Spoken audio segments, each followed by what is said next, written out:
नमस्कार मित्रांनो, बांबूमुळे मिळणार 5 लाख नोकऱ्या, मंत्रिमंडळ बैठकीत मंजुरी. पुढील 10 वर्षात 50,000 कोटींची गुंतवणूक अपेक्षित. राज्यभरात 15 क्लस्टर्स होणार स्थापन. दुर्गम भागातील कारागिरांसाठी असणार सूक्ष्म सामुदायिक सुविधा केंद्र. मुंबई. धोरण राबवण्यासाठी 1534 कोटी रुपयांची तरतुदीस मंजुरी देण्यात आलेली आहे. मित्रांनो, बांबूशी निगडीत प्रक्रिया उद्योगांना व्याज अनुदान, वीज अनुदान तसेच मुद्रांक शुल्क व वीज शुल्क सवलती दिल्या जातील.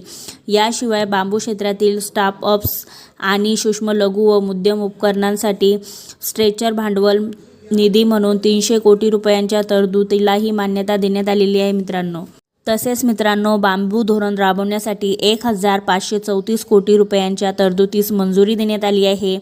तर 20 वर्षांच्या कालावधीसाठी 11,797 कोटी रुपयांच्या तरतुदीस तसेच या चालू आर्थिक वर्षात धोरणाच्या अंमलबजावणीसाठी 50 कोटी रुपयांचा निधी उपलब्ध करून देण्यास मान्यता देण्यात आलेली आहे. मित्रांनो, राज्यातील शेतकऱ्यांना पर्यावरणपूरक आणि शाश्वत उत्पन्नाचा पर्याय उपलब्ध करून देणारे महाराष्ट्र बांबू उद्योग धोरण 2025ला मंगळवारी मंत्रिमंडळ बैठकीत मंजुरी देण्यात आलेली आहे. मित्रांनो, अशाच महत्त्वाच्या बातम्या बघण्यासाठी चॅनलला सबस्क्राईब करा. धन्यवाद.